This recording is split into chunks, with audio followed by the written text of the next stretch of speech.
Queridos, eu quero compartilhar uma palavra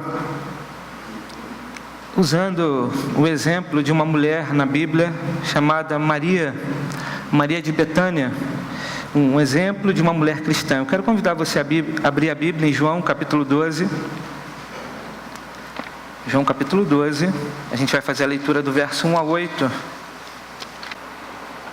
Diz assim a palavra de Deus: 6 dias antes da Páscoa, Jesus foi para Betânia, onde estava Lázaro, a quem ressuscitara dos mortos. Ofereceram-lhe ali um jantar. Marta servia e Lázaro era um dos que estavam à mesa com ele. Então Maria, tomando um frasco de bálsamo de nardo puro, de alto preço, ungiu os pés de Jesus e enxugou com os cabelos. E a casa se encheu com o perfume do bálsamo. Mas Judas Iscariotes, um dos discípulos, o que haveria de traí-lo, disse: por que este bálsamo não foi vendido por 300 denários e o dinheiro dado aos pobres?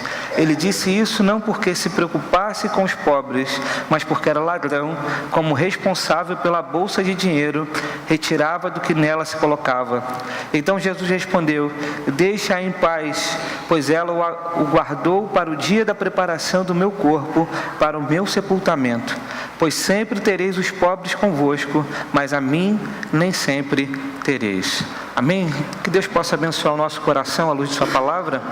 Queridos, Maria de Betânia, como o nome já diz, ela era da cidade de Betânia. Maria era irmã de Lázaro, irmã também de Marta. Essa Maria não é Maria Madalena. Algumas pessoas confundem as Marias, mas essa é Maria, irmã de Lázaro e de Marta. E também essa Maria não é aquela que Lucas registra no seu evangelho, aquela prostituta que lava os pés de Jesus. Aqui é uma outra história, um outro acontecimento. Aqui é Maria de Betânia. E essa passagem que nós acabamos de ler, ela está muito próxima da morte de Jesus, está muito próxima do julgamento de Jesus, estava muito próxima da Páscoa, enquanto alguns homens, alguns fariseus, alguns líderes religiosos que estavam se sentindo incomodados com a vida de Jesus, com o ministério de Jesus, e odiavam a Jesus por aquilo que Jesus estava fazendo. Essa família, a família de Maria, era uma família que amava Jesus. Eles fizeram um jantar. Nós não sabemos quem era esse Simão, se alguns chegam a dizer que era pai de Maria, de Lázaro, mas nós não podemos confirmar. Eles fazem um jantar porque era uma família muito próxima de Jesus e amava Jesus e ofereceu um jantar para Jesus. E o texto diz que quando eles estavam reclinados à mesa, Maria de Betânia pega um frasco de um perfume muito raro, de um perfume muito valioso, quebra e unge a cabeça de Jesus e os pés de Jesus e depois enxuga com seus cabelos. É interessante que aqui João fala que ela derrama o seu perfume nos pés, mas os textos dos evangelhos de Mateus e de Marcos diz que ela unge a cabeça de Jesus, demonstrando claramente o valor que ela estava dando à pessoa de Jesus, o amor, o afeto, a devoção que ela tinha por Cristo Jesus. E ela duramente é criticada pela sua atitude, porque o valor daquele perfume era algo muito grande. Judas Iscariotes chega a dizer que o perfume custava 300 denários.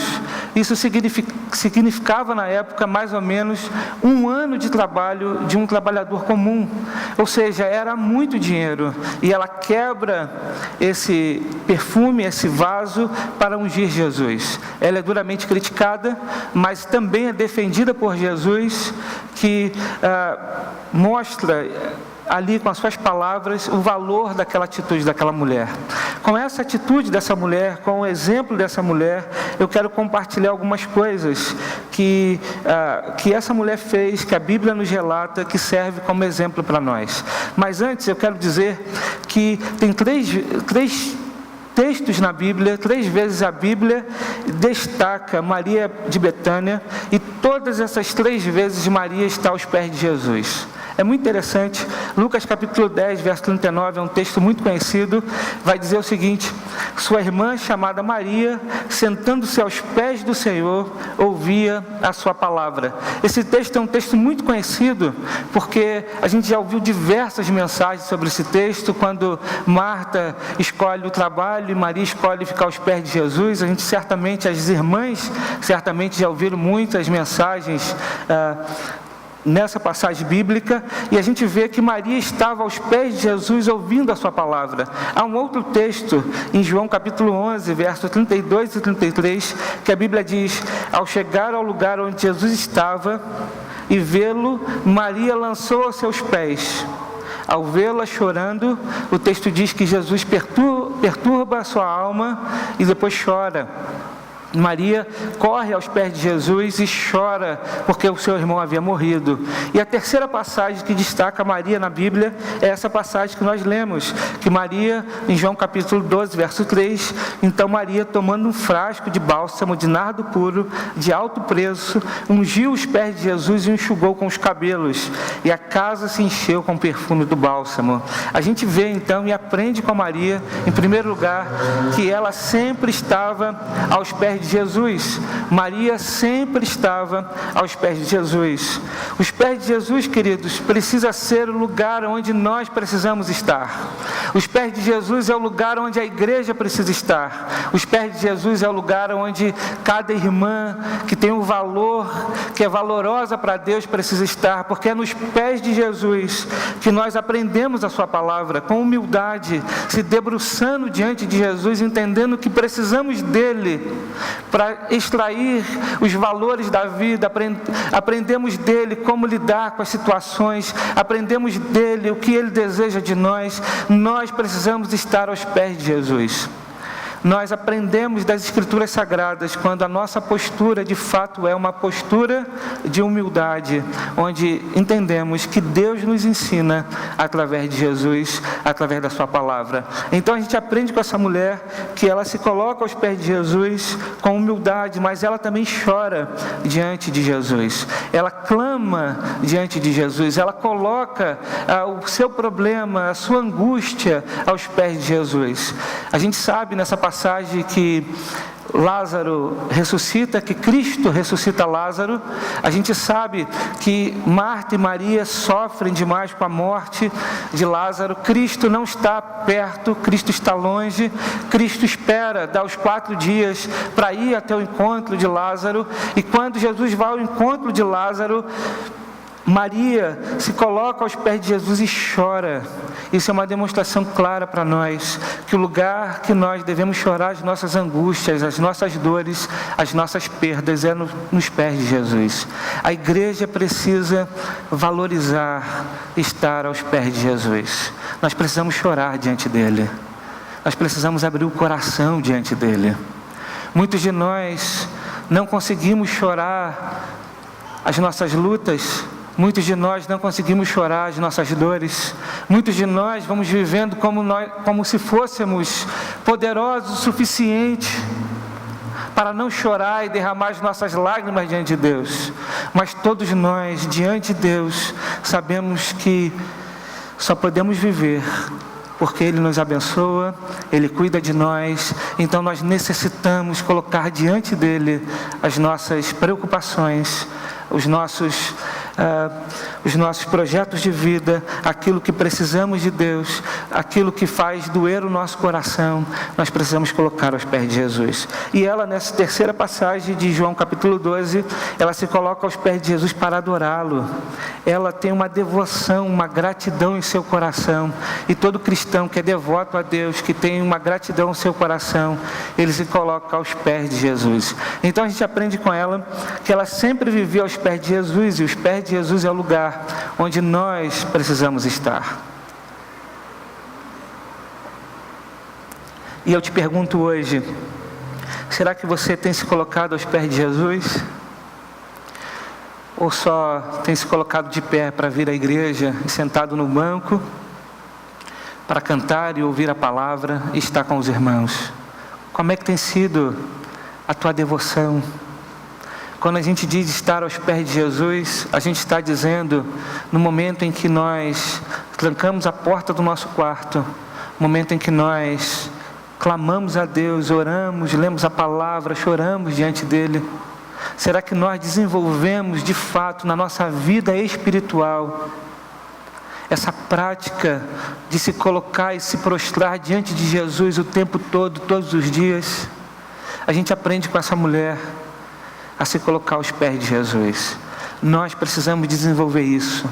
A igreja será uma igreja espiritual quando de fato ela se colocar aos pés de Jesus todos os dias de sua vida. Não é só vir à igreja, mas é diante de Jesus o tempo todo, diante dos seus pés, que é o nosso lugar onde nós devemos estar. Mas em segundo lugar, ela tinha Cristo como algo mais precioso da sua vida. É interessante que ela pega esse vaso de nardo puro, que era valiosíssimo, e quebra para ungir Jesus. E esse perfume, querido, geralmente era utilizado, as moças guardavam esse perfume para ser utilizado no seu casamento. As moças juntavam perfume para poder utilizar nas suas bodas. O que Maria está fazendo aqui diante de Jesus é dizer: eu não tenho uma expectativa maior, porque eu estou diante daquilo que é mais precioso para a minha vida. O que Maria está fazendo diante de Jesus é dizer: o meu casamento é secundário, a expectativa do meu casamento é secundário, porque eu estou diante daquilo que é mais precioso. E quando nós estamos diante daquilo que é mais precioso, nós entregamos aquilo que nós temos de valor. E é isso que Maria faz aos pés de Jesus. Ela entrega a Jesus aquilo que ela tinha mais de valor.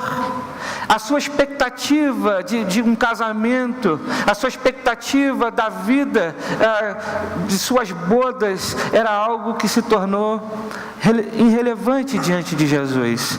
E assim, queridos, tudo que nós vivemos hoje é secundário diante de Jesus, porque Jesus precisa ser precioso para nós. Às vezes é engraçado que a gente escuta, quando a gente fala da volta de Jesus, que Jesus precisa voltar hoje, que a igreja precisa ansiar a volta de Jesus, e muitos dizem: não, volta hoje não, porque eu ainda não casei, eu ainda não tive filhos, eu ainda não trabalhei, eu ainda quero realizar esse sonho, eu quero ter minha formação, eu quero desenvolver muito nessa vida. A gente fica achando que os projetos, as expectativas dessa vida são mais preciosas do que está diante dele. E não há nada mais precioso que estar diante de Jesus. E ela estava diante de Jesus. Por isso ela quebra o vaso do seu perfume valioso aos pés de Cristo, para mostrar para ele e para todos os outros que estavam ali que o tesouro do seu coração era Jesus. Isso mostra para nós, querido, que onde estiver o nosso tesouro, lá também estará o nosso coração. Paulo nos lembra, porque Paulo teve essa mesma percepção, esse mesmo discernimento das coisas, porque ele vai escrever isso lá em Filipenses capítulo 3, verso 7, ele vai dizer: mas o que para mim era lucro, passei a considerar perda por amor de Cristo. Por que Paulo está dizendo isso aqui? Quando a gente lê Filipenses capítulo 3, a gente vai ver que Paulo está dizendo: olha, nós não podemos confiar na carne. Paulo começa o capítulo 3 criticando os falsos mestres, os judaizantes, que diziam que era necessário misturar graça com obras, era necessário misturar graça com lei, era necessário que aqueles que se convertessem à graça também passassem pela circuncisão. E Paulo vai dizer: não, na verdade circuncisão por circuncisão é apenas uma mutilação, porque nós que fomos alcançados pela graça temos uma circuncisão no coração. E ele vai dizer: se eu pudesse, se alguém tem que confiar na carne, ele vai dizer: eu muito mais. Ele vai dizer: quanto à lei sou fariseu, sou mestre, vivi isso, vivi aquilo. Ele vai contar a experiência de vida dele, o histórico, o seu currículo, e aí ele vai dizer: mas eu considero isso tudo como perda por amor de Cristo. Paulo encontrou aquilo que era precioso para a sua vida, e quando nós encontramos Cristo e fazemos dele aquilo que é mais precioso para nós, todo o resto se torna secundário. E queridos, quantos de nós estamos tendo uma preocupação com aquilo que é secundário?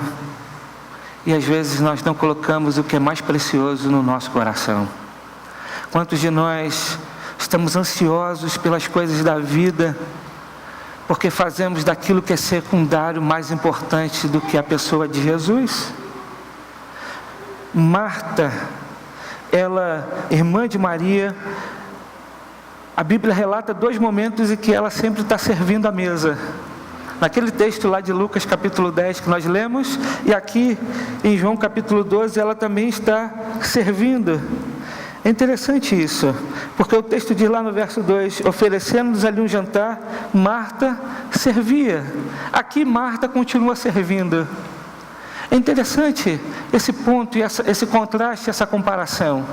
Às vezes nós estamos muito mais preocupados naquilo que nós precisamos fazer, e não estamos preocupados de estar diante dele, chorando as nossas dores, aprendendo a sua palavra, valorizando aquele que é mais precioso para a nossa vida.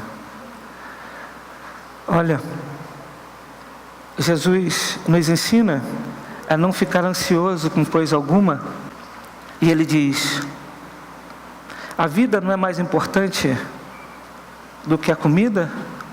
O corpo não é mais importante do que a roupa? O que Jesus está ensinando para nós? Jesus está ensinando o seguinte: Ele já nos deu o principal, porque a vida é um grande milagre. A manutenção da vida também pertence a Deus. Se Ele nos dá a vida hoje, se hoje nós estamos vivos, é um grande milagre. Se chegamos até aqui, é porque Deus nos trouxe até aqui. E se Ele nos mantém vivo, Ele vai nos dar tudo aquilo que precisamos para a manutenção da vida. Por isso nós não devemos ficar ansiosos por coisa alguma. Por isso a nossa mente não pode estar preocupada com aquilo que é secundário, porque nós já estamos diante daquilo que é primordial, aquilo que é primário, aquilo que é mais importante, que é a pessoa de Jesus. Então Maria nos ensina muito nessa passagem, porque ela entrega a Jesus aquilo que ela tinha de valor, porque ela entende que o mais precioso para a sua vida não era o perfume, mas era a pessoa de Jesus. Queridos, e às vezes nosso coração está tão voltado às coisas desse mundo, que a gente não percebe que as nossas preocupações exacerbadas por essas coisas fazem com que a gente duvide do caráter de Deus. Porque todas as tentações que a gente sofre é uma tentação que duvida do nosso caráter. Seja imoralidade, seja cobiça, seja ganância, são algo que vão colocar o nosso caráter em xeque. Mas todas as vezes que nós ficamos ansiosos pelas coisas dessa vida, nós estamos colocando em xeque o caráter de Deus. Porque se Deus nos deu a vida, Ele vai nos dar a manutenção das coisas. Por isso, querido, diante de Deus, a gente precisa valorizar o que é mais importante. E mais importante é Jesus em nós. Mas, em terceiro lugar, a gente aprende com essa mulher que ela deu flores em vida. O verso de número 3 diz que ela estava diante de Jesus, ela usa um perfume muito caro para ungir os pés de Jesus, e Jesus vai dizer lá no verso de número 7 o seguinte: deixa em paz, pois ela o guardou para o dia da preparação do meu corpo, para o meu sepultamento. Maria certamente não tinha uma ideia de que estava próximo da morte de Jesus. Jesus sabia, mas ela ainda não tinha essa ideia. Mas ela pega o que é mais valioso e honra aquilo que era mais precioso para a sua vida. Ela dá flores em vida. O que Maria faz é não esperar para depois, para dizer como ama, como é importante. Ela faz enquanto ela estava com Ele. Ela dá o que é mais valioso, o que é mais precioso, e derrama aos pés de Jesus. Isso a gente aprende, querido, que a gente precisa fazer como Maria. A gente precisa honrar as pessoas que nós amamos.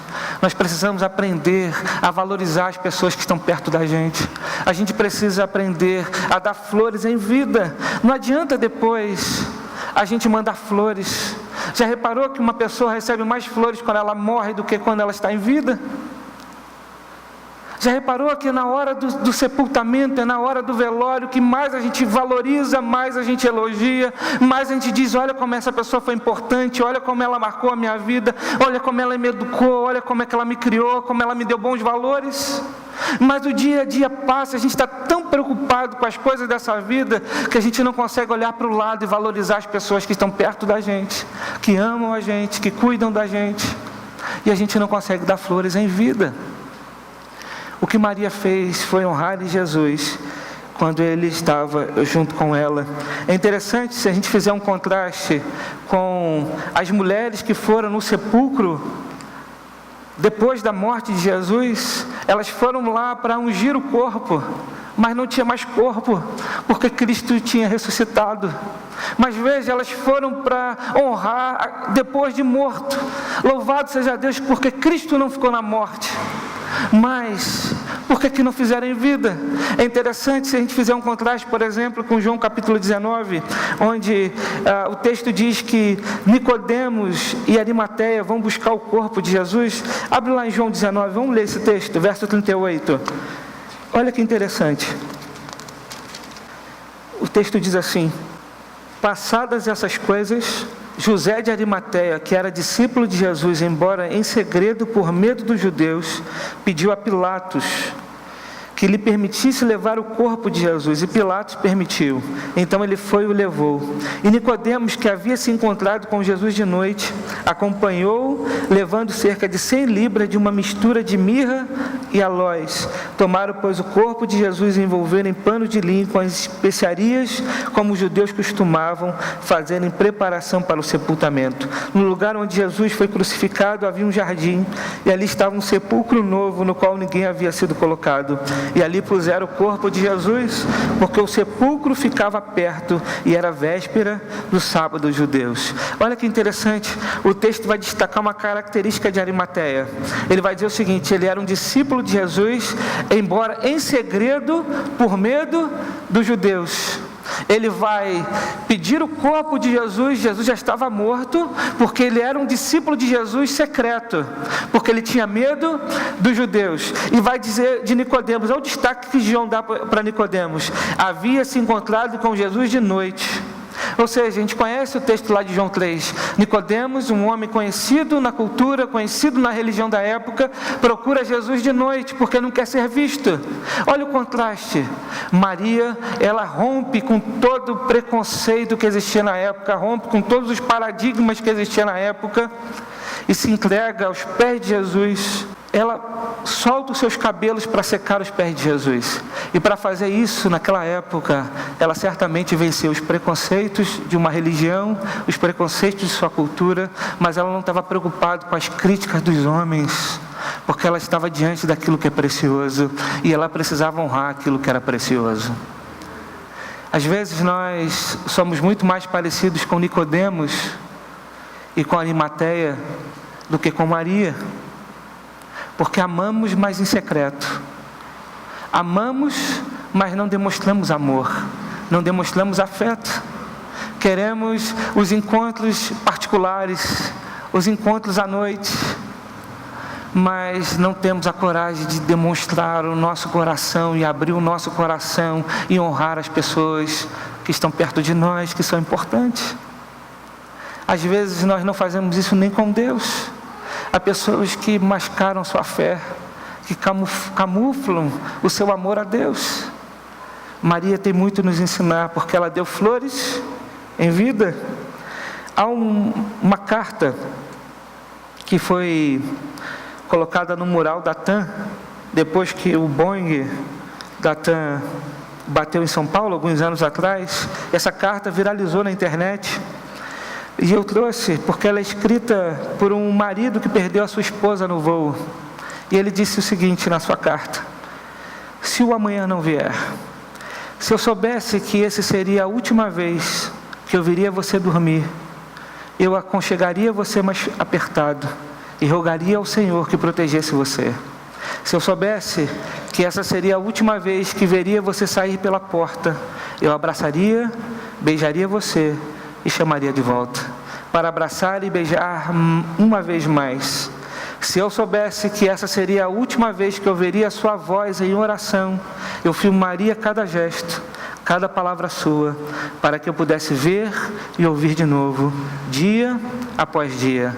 Se eu soubesse que essa seria a última vez, eu gastaria 1 minuto extra ou 2 para parar e dizer, eu te amo, ao invés de assumir que você já sabe disso.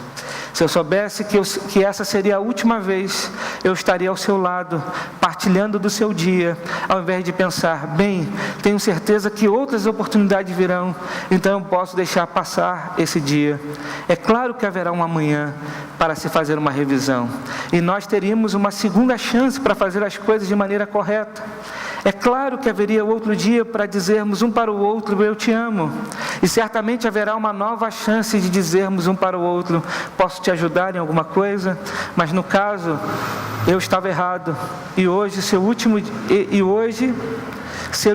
dia que temos, eu gostaria de dizer o quanto eu amo você. Eu espero que nunca esqueçamos disso. O dia de amanhã não está prometido para ninguém, jovem ou velho, e hoje pode ser uma última chance de segurar bem apertado a mão da pessoa que você ama. Se você está esperando pelo amanhã, por que não faz hoje? Porque se o amanhã não vier, você com certeza se arrependerá pelo resto de sua vida, de não ter gasto aquele tempo extra num sorriso, num abraço, num beijo, porque você estava muito ocupado para dar para aquela pessoa aquilo que acabou sendo o último desejo que ela queria.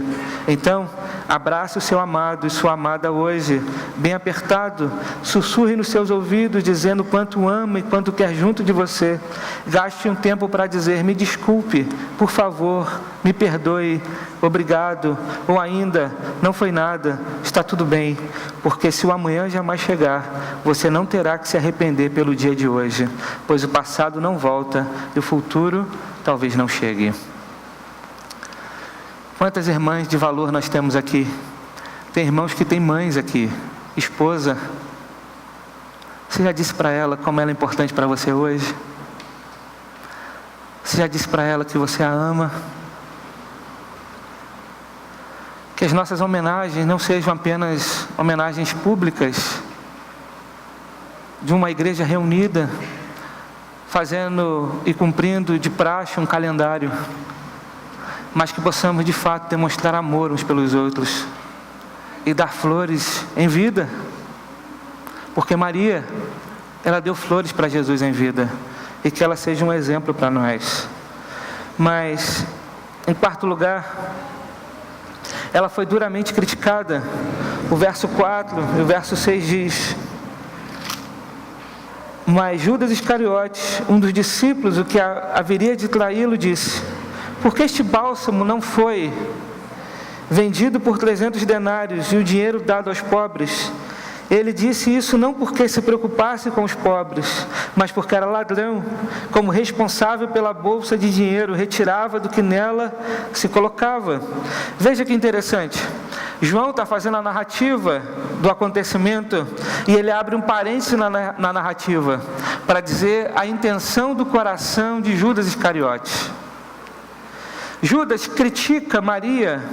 Os outros textos lá de Mateus e Marcos vai dizer que os discípulos criticavam, as pessoas criticaram a postura de Maria, porque ela gastou algo que era de muito valioso aos pés de Jesus. Mas Judas critica porque a intenção do coração de Judas era uma intenção inclinada para o mal. Judas já era ladrão e ele não estava preocupado com os pobres.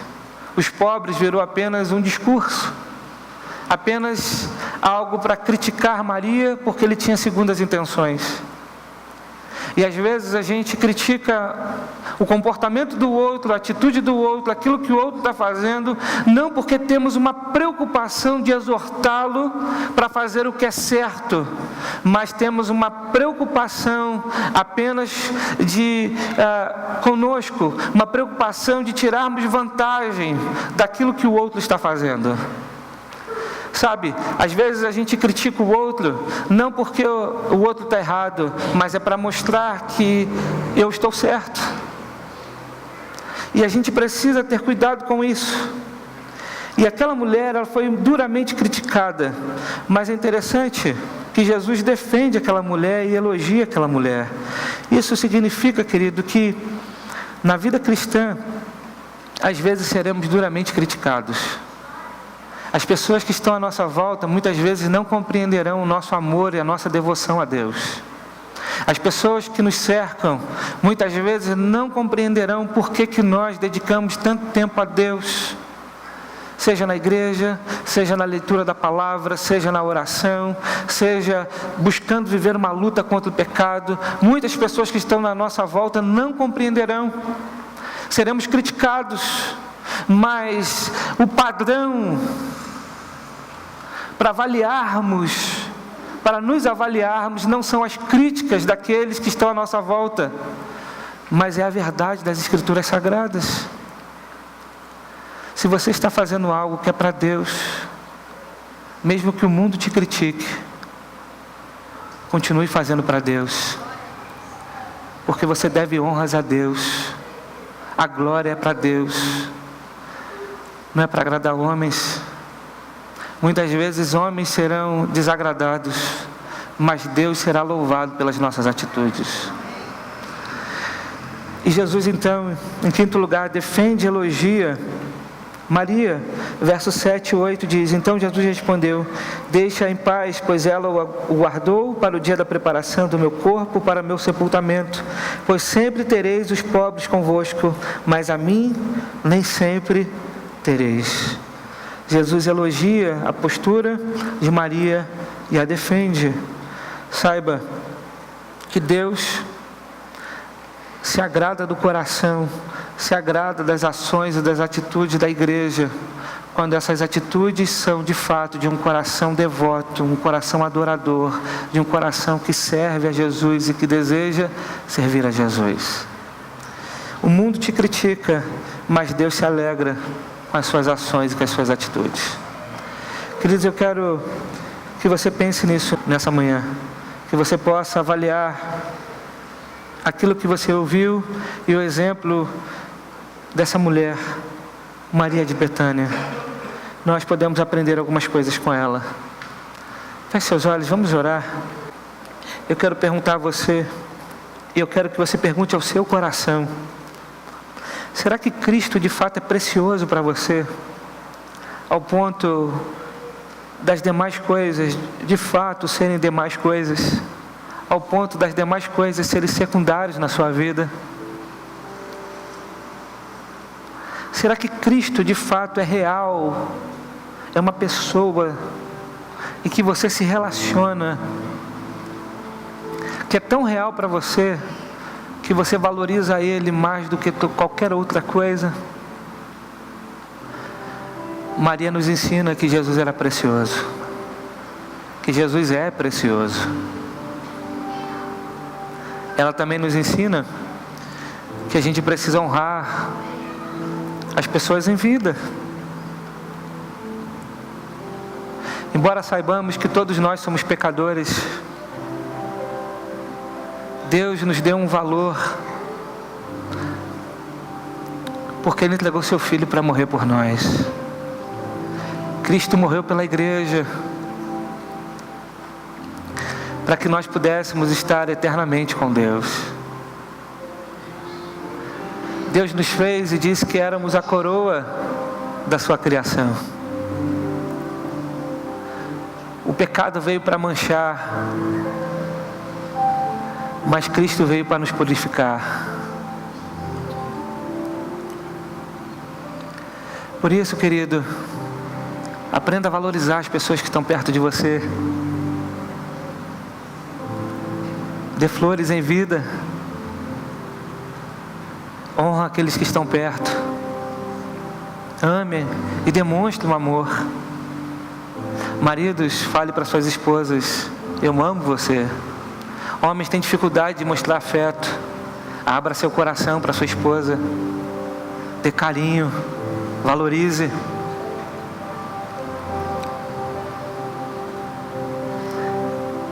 A gente aprende muito com Maria. E que o exemplo dela seja, de fato, seguido por nós. porque certamente seremos elogiados por Jesus. O mundo pode criticar, mas Jesus ficará feliz, e é isso que importa para nós. Pai, nós te louvamos nessa manhã e te agradecemos por esse momento, Deus, de estarmos reunidos mais uma vez. Porque às vezes, Pai, não damos conta de como isso é precioso. Porque estamos juntos dos nossos irmãos, das pessoas que o Senhor separou, que o Senhor amou, que o Senhor derramou o seu sangue, que o Senhor juntou em um único lugar, numa igreja local, para estarmos louvando, adorando o Teu nome e Te servindo. Às vezes, Pai, fazemos desse encontro mais um encontro e não damos o valor necessário às pessoas que estão do nosso lado. Mas, Deus, como somos preciosos uns para os outros, por isso, Deus, nos ajuda a honrar aqueles que estão do nosso lado. Nos ajuda, Deus, como igreja, como o corpo de Cristo, a honrar o Senhor acima de todas as coisas, porque o Senhor de fato é precioso para nós. A razão de estarmos aqui, embora seja prazeroso demais para nós, é porque o Senhor está aqui.